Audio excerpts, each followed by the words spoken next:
gabay ng magulang ay kailangan sa mga batang manonood.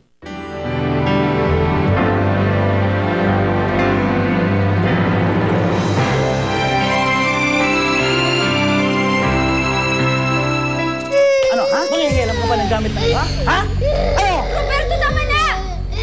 Bakit mo sinasaktan si Eva? Alam mo, ikaw nakita rin kita nung kasal eh. Pinuntahan mo si Melissa, no? Gusto lang malaman ni Felix kung maayos pa si Melissa at Eva kay Roberto. Sabihin mo dyan sa lalaking yan na maayos na yung mag-ina niya kay Roberto. Bago kita naging asawa, una kong naging anak si Eva. Kaya dapat tanggapin mo yun. Dahil palagi kong pipiliin ang anak ko kaysa sa'yo. Yan ang sasabihin mo sa akin pagkatapos ng lahat ng mga naitulong ko sa'yo? Roberto, nasasaktan ako!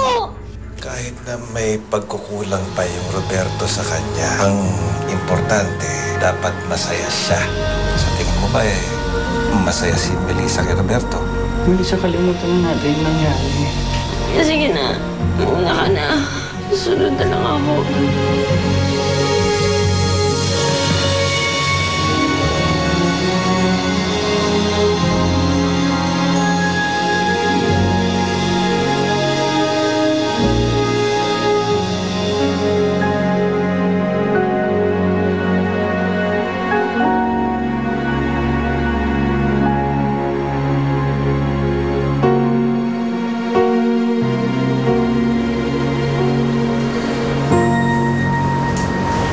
Melissa, galit ka pa rin ba sa akin?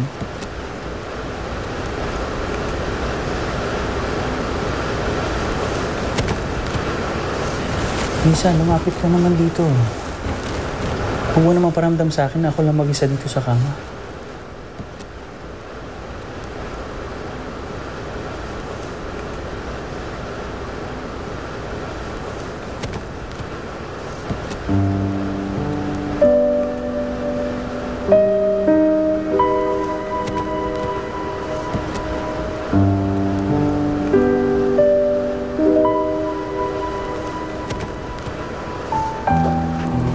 Kung ano man hindi pagkakaintindihan natin, sana sa ating dalawa na lang yun.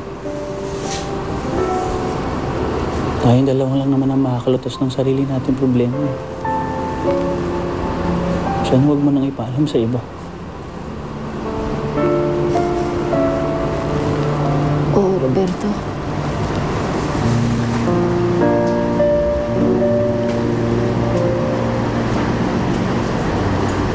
Pasensya ka na sa ginawa ko kay Eva.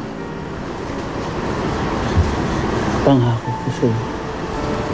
Hindi na mauulit yun. I'm sorry.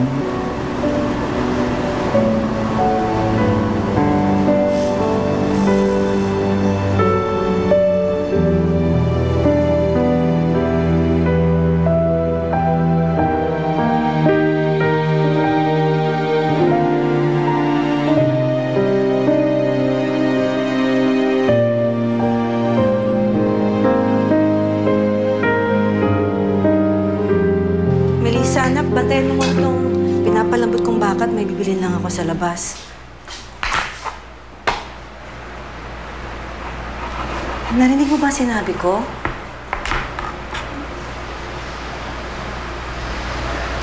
Ano ho? Na paano yung braso mo? Bakit may pasa ka? Ano nangyari? Sinaktan ka ba ni Roberto? May kasalanan ko naman. Bakit siya nagalit eh? Ano pa pinag-awayan ninyo? Kung pwede na sa amin na lang ho yun. Problema mag-asawa ho yun. Kahit ano pa naging problema ninyo? Hindi ka niya dapat saktan.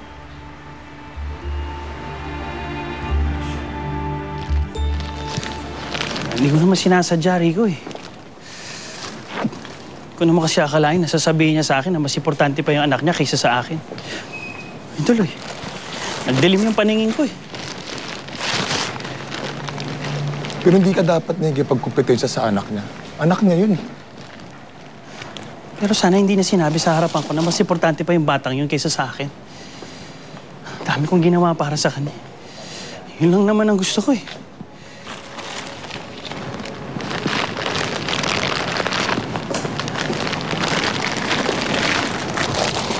Wala naman nakaitulong yung batang yun na makulong si Felix eh.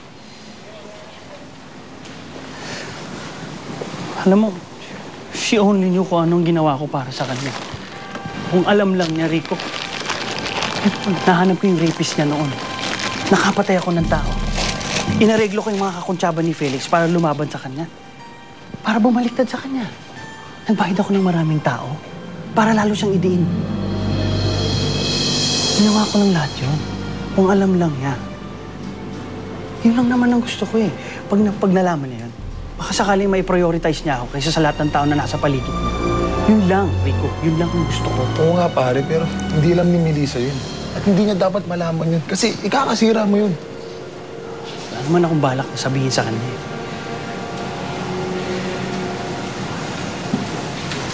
Alam mo, lahat naman ginawa ko para sa kanya.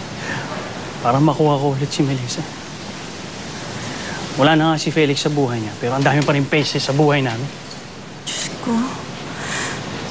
Si Roberto pala nag-set up kay Felix.